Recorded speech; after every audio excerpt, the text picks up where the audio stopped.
I find really fascinating because of how early you started working kind of ridiculously hard. Didn't you have a job at 18? Yeah.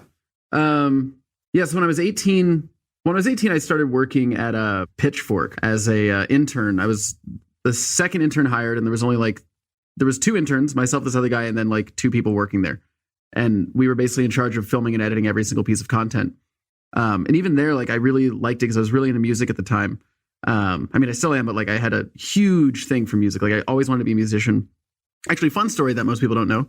When I was 17 years old, I used to fly out like every other week when I was in high school to LA to play concerts.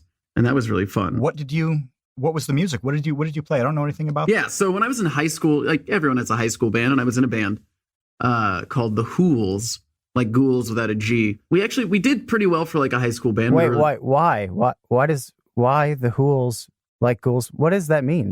So we had a friend whose last name was Houlihan, and we always would call him the Hool. And we thought that the Hools was pretty good. Because like this is the time when the band names were always really popular, like the White Stripes, the Strokes, the Shins. So we're like, we want to be a the band. And we were just like, let's just come up with something stupid that doesn't make any sense. So we called ourselves the Hools. And like our logo was just his face. And he was very upset about it. Did he have any songs about him? No, he wasn't in the band. He had no connection to it. He was just our friend. But also we thought it was funny because he really wanted to be in the CIA. He wanted to be a ghost. So by putting his face on T-shirts, he was like, no, I can't be a ghost. Everyone sees my face and knows my name. And he was very upset because we ruined his career in the CIA when he was like 16. Wait, okay, stop. Where is Hool now? Did he go to work for law enforcement or the government or anything? He's a lawyer in New York. Oh, okay. Yeah, he went to like Columbia and became a lawyer, and here we are. He's married. He has a nice Labradoodle. We need to do an offshoot podcast that's titled like Joey and the Hool, where we just get people who... See, doesn't Joey and the Hool? That even sounds like a band name. That's great. I wonder if he named his dog I Hate Jake Roper because he ruined my career in the CIA. Probably. So yeah, I was in this band. We did pretty well. We would like we would like headline shows, and it was really cool because I was like 16 and we'd have to pick bands to open for us, which is pretty neat. So I did that, and I was like the band manager. And then we had a girl in the band named Corey. Corey's super talented, and she just like went on this road trip to New Orleans. Let me say it like that, to New Orleans. And she just happened to meet Trent Reznor from Nine Inch Nails. And as you do. As you do. Right. Well, she was like at a coffee shop across from Nothing Records. His record label used to be in New Orleans. New Orleans. Why do I keep saying that? Anyway. So she like slid a note under the door and was like, hey, like, I love your stuff. I'd really like to play a song for you. And he was like, yeah, sure. So she came and like played an acoustic set for him, and he like loved it. So she moved out to LA when she was like 16 or 17 and started working with him and Atticus Ross on music. And then she just started playing gigs out there. And I would like fly out like every other week to LA and like play concerts at like the Whiskey A Go-Go or like the Viper Room, stuff like that. And it would just be her and myself, her on guitar, me on drums.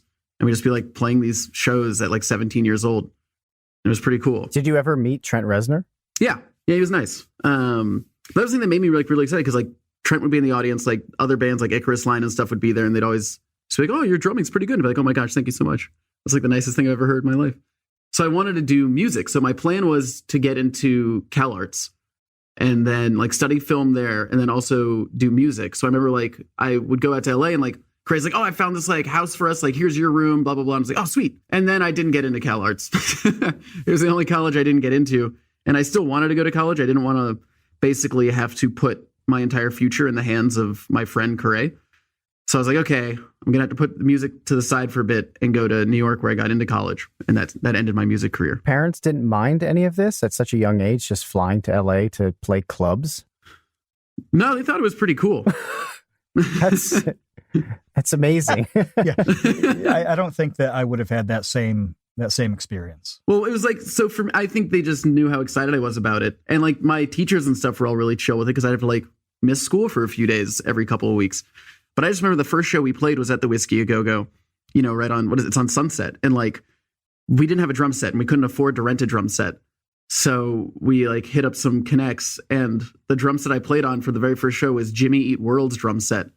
and had just come from TRL back when TRL was like actually important. So like it showed up at the venue and it still had all the TRL stickers on it and everything and like all that stuff.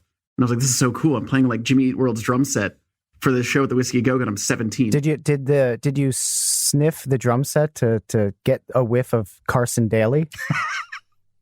You didn't even have to like smell that hard. It was just everywhere. I was like, oh, is that sandalwood and jasmine? Is that what Carson Daly smells like? That's what I assume. Either that or they just coat their drums in sandalwood and jasmine. You just kind of gently caress the snare, and you haven't washed those hands since, have you? Mm-mm. No, they're very dirty, these hands.